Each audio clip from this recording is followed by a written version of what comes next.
ಪವಿತ್ರ ಗೌಡ ಹಾಗೂ ಮೃತ ಸೌಂದರ್ಯ ಜಗದೀಶ್ ನಡುವೆ ಹಣದ ವ್ಯವಹಾರಗಳು ಆಗಿತ್ತು ಎನ್ನಲಾಗ್ತಾ ಇರುವಂತಹ ಅನೇಕ ಪುಷ್ಟಿ ಕೊಡುವಂತಹ ಅಂಶಗಳು ನಿನ್ನೆಯಿಂದ ಕೂಡ ಸಾರ್ವಜನಿಕ ಡೊಮೈನ್ನಲ್ಲಿ ಲಭ್ಯ ಇದ್ದೇ ಇದೆ.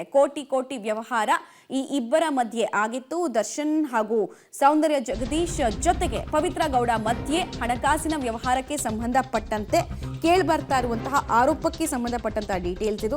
ಸೌಂದರ್ಯ ಜಗದೀಶ್ ಇಂದ 2 ಕೋಟಿ ಹಣ ವರ್ಗಾವಣೆಯ ಆರೋಪ ಕೇಳಿಬಂದಿದೆ. ಪ್ರಕರಣದ ಅಸಲಿ ತನಿಖೆಗೆ ಮಹಾಲಕ್ಷ್ಮಿ ಲೇಔಟ್ನ ಪೊಲೀಸರು ಇಳಿದಿದ್ದಾರೆ. ನಿಜಕ್ಕೂ ಪವಿತ್ರಗೆ ಹಣ ವರ್ಗಾವಣೆ ಆಗಿದೆಯಾ? ಬ್ಯಾಂಕ್ ಹಾಗೂ ಸಬ್ ರಿಜಿಸ್ಟರ್ ಆಫೀಸ್ನಿಂದ ದಾಖಲಾತಿಗಳ ಪರಿಶೀಲನೆಯನ್ನ ಕೂಡ ಮಾಡಲಾಗ್ತಾ ಇದೆ. ದಾಖಲಾತಿಗಳ ಸತ್ಯಾಸತ್ಯತೆ ಪರಿಶೀಲನೆಗೆ ಕೂಡ ಪೊಲೀಸರು ಇಳಿದಿರೋದು ಗೊತ್ತಾಗ್ತಾ ಇದೆ. ಕಾರಣ ಆ ಡಾಕ್ಯುಮೆಂಟ್ನಲ್ಲಿ ಅಂದರೆ ಸೇಲ್ ಅಗ್ರಿಮೆಂಟ್ ಅಂತ ನಾವೇನು ಕರಿತೀವಿ, ಆ ಡಾಕ್ಯುಮೆಂಟ್ನಲ್ಲಿ ವಿಟ್ನೆಸ್ ಜಾಗದಲ್ಲಿ ಸೈನ್ ಹಾಕಿದ್ದು ಸೌಂದರ್ಯ ಜಗದೀಶ್ ಅವರು. ಸಾಮಾನ್ಯವಾಗಿ ಇಂಥ ದಾಖಲಾತಿ ಅಥವಾ ಪತ್ರಗಳ ವ್ಯವಹಾರ ನಡಿಬೇಕಾದ್ರೆ ರಿಜಿಸ್ಟ್ರೇಷನ್ಗೆ ಹೋಗೋರು ಯಾರಿರ್ತಾರೆ? ಒಂದು ಆ ಪ್ರಾಪರ್ಟಿಗೆ ಡೈರೆಕ್ಟ್ಲಿ ಲಿಂಕ್ಡ್ ಇರ್ತಾರೆ, ಅಥವಾ ಆ ಪ್ರಾಪರ್ಟಿಯ ಓನರ್ ಯಾರಿರ್ತಾರೆ ಅವ್ರ ಜೊತೆಗೆ ಹತ್ತಿರದ ಸಂಬಂಧವನ್ನಂತೂ ಹೊಂದಿರ್ತಾರೆ. ಹಣಕಾಸಿನ ಸಂಬಂಧ ಇರ್ಬೋದು ಅಥವಾ ರಿಲೇಟಿವ್ ಇರ್ಬೋದು, ಆ ಥರದ ಸಂಬಂಧಗಳನ್ನು ಹೊಂದಿರ್ತಾರೆ. ಸೊ ಇಲ್ಲಿ ಸೌಂದರ್ಯ ಜಗದೀಶ್ ಅವರ ಪಾತ್ರ ಏನಾಗಿತ್ತು? ಅವ್ರು ಯಾಕೆ ಸಾಕ್ಷಿಯಾಗಿ ಸೈನ್ ಹಾಕಿದ್ರು, ವಿಟ್ನೆಸ್ ಆಗಿ ಸೈನ್ ಹಾಕಿದ್ರು? ವಿಟ್ನೆಸ್ ಆಗಿ ಸೈನ್ ಹಾಕಿದ ಹಿಂದಿನ ದಿನ 1 ಕೋಟಿ ಹಣ ಪವಿತ್ರ ಅಕೌಂಟ್ಗೆ ಬಂದಿರೋದು ಕೂಡ ಗೊತ್ತಾಗಿದೆ. ಆದರೆ ನೆಕ್ಸ್ಟ್ ಡೇನೇ ರಿಜಿಸ್ಟ್ರೇಷನ್ ಆಗಿರೋದು. ಸೊ ಸೌಂದರ್ಯ ಜಗದೀಶ್ ಅವರು ಪವಿತ್ರ ಗೌಡಗೆ ದುಡ್ಡು ಕೊಟ್ಟಿದ್ದಾರೆ ಅಂತ ಹೇಳಲಾಗ್ತಾ ಇದೆ. ಬಟ್ ಅದಕ್ಕೆ ಸಂಬಂಧಪಟ್ಟಂತಹ ಡೀಟೇಲ್ಸ್ ಅನ್ನ ಈಗ ಕಲೆ ಹಾಕುವಂತಹ ಪ್ರಯತ್ನವನ್ನು ಮಾಡ್ತಾ ಇದ್ದಾರೆ. ಇನ್ನೊಂದು ಕಡೆಗೆ ಶಶಿರೇಖಾ ದೂರು ಕೊಟ್ಟರೆ ಪವಿತ್ರರನ್ನ ಈ ವಿಚಾರಕ್ಕೆ ಸಂಬಂಧಪಟ್ಟಂತೆ ವಶಕ್ಕೆ ಕೂಡ ಪಡಿಬಹುದು. ಬಾಡಿ ವಾರೆಂಟ್ ಮೇಲೆ ವಶಕ್ಕೆ ಪಡೆಯೋದಕ್ಕೆ ಚಿಂತನೆಯನ್ನ ಕೂಡ ಸದ್ಯಕ್ಕೆ ಪೊಲೀಸರು ಮಾಡ್ತಾ ಇದ್ದಾರೆ. ಮೊದಲಿಗೆ ದಾಖಲಾತಿಗಳ ಸತ್ಯಾಸತ್ಯತೆಗಳ ಪರಿಶೀಲನೆ ಆಗತ್ತೆ. ಹಣದ ಹರಿವು ಎಷ್ಟು ಕ್ರೆಡಿಬಲ್ ಇದೆ ಅನ್ನೋದನ್ನು ಚೆಕ್ ಮಾಡ್ತಾರೆ. ಸತ್ಯ ಕಂಡು ಬಂದ್ರೆ ಕಂಪ್ಲೇಂಟ್ ಅನ್ನ ಪೊಲೀಸರು ಪಡಿಲಿಕ್ಕಿದ್ದಾರೆ. ಮೃತ ಸೌಂದರ್ಯ ಜಗದೀಶ್ ಅವರ ಪತ್ನಿ ಹೇಳ್ತಾ ಇದ್ರು, ಅವರು ನಮ್ದಂತಹ ಪಾರ್ಟ್ನರ್ಸೇ ಅವ್ರಿಗೆ ಕೈ ಕೊಟ್ಟರು, ಹೀಗಾಗಿ ಅವರು ಇಂತಹ ದುಡುಕಿನ ನಿರ್ಧಾರಕ್ಕೆ 2 ತಿಂಗಳ ಹಿಂದೆ ಹೋಗಿದ್ರು ಅಂತ ಹೇಳಿ. ಬಟ್ ಈಗ ಪಾರ್ಟ್ನರ್ಗಳಿಗೂ ಗೊತ್ತಿಲ್ಲದೆ ಸೌಂದರ್ಯ ಜಗದೀಶ್ ಪವಿತ್ರ ಗೌಡಗೆ ದುಡ್ಡನ್ನು ಕೊಟ್ರ, ಇದಕ್ಕೆ ದರ್ಶನ್ ಅವರ ಇಶಾರೆ ಇತ್ತ ಅನ್ನೋ ಪ್ರಶ್ನೆಗೆ ಉತ್ತರವನ್ನ ಕಂಡುಕೊಳ್ಳೋದಕ್ಕೆ ಅಂತ ಹೇಳಿ ಪೊಲೀಸರು ಈಗ ಮುಂದಾಗ್ತಾ ಇದ್ದಾರೆ.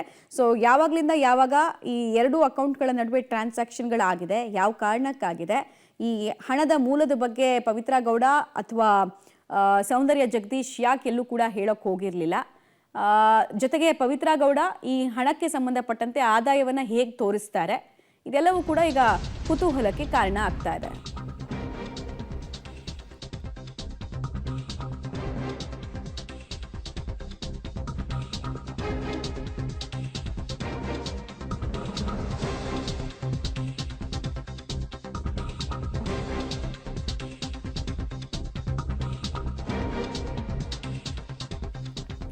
ಸೌಂದರ್ಯ ಜಗದೀಶ್ರಿಂದ 2 ಕೋಟಿ ಹಣ ವರ್ಗಾವಣೆ ಆರೋಪಕ್ಕೆ ಸಂಬಂಧಪಟ್ಟಂತೆ ಪೊಲೀಸರ ಬಳಿ ನಾನು ಸ್ಟೇಟ್ಮೆಂಟ್ ಅನ್ನು ತೆಗೆದುಕೊಳ್ತೀನಿ, ಹಣ ಪಡೆದಿದ್ದಾರಾ ಎಂಬ ಬಗ್ಗೆ ತನಿಖೆ ಮೂಲಕ ತಿಳ್ಕೊಳ್ತೀನಿ ಅಂತ ಕೂಡ ಪಬ್ಲಿಕ್ ಟಿವಿಗೆ ಸೌಂದರ್ಯ ಜಗದೀಶ್ ಅವರ ಪತ್ನಿ ಶಶಿರೇಖಾ ಅವರು ಸ್ಟೇಟ್ಮೆಂಟ್ ಅನ್ನು ಕೊಟ್ಟಿದ್ದಾರೆ.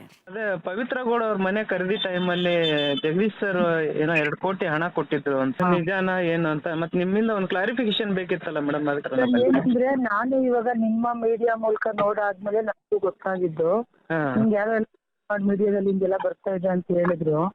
ಇದ್ರ ಬಗ್ಗೆ ನನಗೂ ಏನು ಐಡಿಯಾ ಇರಲಿಲ್ಲ. ನಮ್ಗೇನು ಅಂದ್ರೆ ಲಾಸ್ಟ್ ಡೆತ್ ನೋಟ್ ಸಿಕ್ಕಿದ್ಮೇಲೆ ನಾವು ಪಾರ್ಟ್ನರ್ಸ್ ಕಂಪ್ಲೇಂಟ್ ಆಗಿ ಸುರೇಶ್ ಒಬ್ಬಣ್ಣ ಮೇಲೆ ಅವರು 25 ಡೇಸ್ ಅಬ್ಸ್ಕ್ಯಾಂಡ್ ಆಗಿ ಇವಾಗ ಬೇಲ್ ತಗೊಂಡ್ ಬಂದಿದ್ದಾರೆ. ತನಿಖೆ ನಡೀತಾ ಇರೋದ್ರಿಂದ ನಮ್ಗೆ ಇಷ್ಟು ಗೊತ್ತಿದೆ. ಇದು ಬಿಟ್ಟು ಇದು ಏನೋ ನಾನು ಇವಾಗ ತಿಳ್ಕೊಂಡಿದ್ದ ಪ್ರಕಾರ ಏನೋ 17-18 ಅಲ್ಲಿ ಕೊಟ್ಟಿದ್ದಾರೆ ಹಿಂಗೆ ಅಂತ ಎಲ್ಲ ಗೊತ್ತಾಯ್ತು. ನಂಗೆ ಇದ್ರ ಬಗ್ಗೆ ಏನು ಐಡಿಯಾ ಇಲ್ಲ ಸರ್. ಆದ್ರೆ ಒಂದಂತೂ ನಾನು ಕನ್ಫರ್ಮ್ ಮಾಡ್ತೀನಿ, ಅವರು 1-2 ಕೋಟಿ ಅವ್ರಿಗೆ ಕೊಟ್ಟಿರೋದ್ರಿಂದ ಖಂಡಿತ ಅವ್ರು ಏನು ಮಾಡ್ಕೊಂಡಿಲ್ಲ.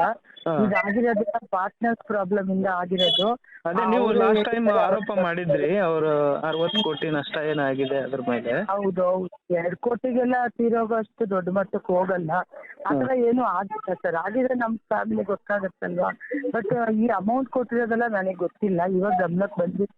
ನಾನು ಸ್ಟೇಟ್ಮೆಂಟ್ ತಗೊಳ್ತಾ ಇದ್ದೀನಿ, ಪ್ಲಸ್ ಪೊಲೀಸ್ನವರು ತಗೊಳ್ತಾ ಇದ್ದೀನಿ. ಅದೇನು ಅದು ತನಿಖೆ ಮೂಲಕ ತಿಳ್ಕೊಂತೀನಿ ಮೇಡಮ್. ಅದೇ ಪವಿತ್ರ ಶಶಿರೇಖಾ ಅವರಿಗೆ ಸೌಂದರ್ಯ ಜಗದೀಶ್ ಅವರ ಈ ವ್ಯವಹಾರದ ಬಗ್ಗೆ ಮಾಹಿತಿ ಇದ್ದ ಕಾಣಿಸ್ತಾ ಇಲ್ಲ. ಸೊ ಅವ್ರು ಹೇಳ್ತಾ ಇದ್ರು, ಪೊಲೀಸರ ಜೊತೆಗೆ ನಾನು ಮಾತಾಡ್ತೀನಿ, ಜೊತೆಗೆ ನಿಜವಾಗ್ಲೂ ಹಣದ ಮೂಲ ಇದೇ ರೀತಿ ಆಗಿದೆಯಾ, ಹಣದ ಹರಿವು ಹೀಗೆ ಆಗಿದೆಯಾ ಅಂತ ನೋಡ್ಕೊಳ್ಬೇಕಾಗತ್ತೆ ಅಂತ ಹೇಳ್ತಾ ಇದ್ರು.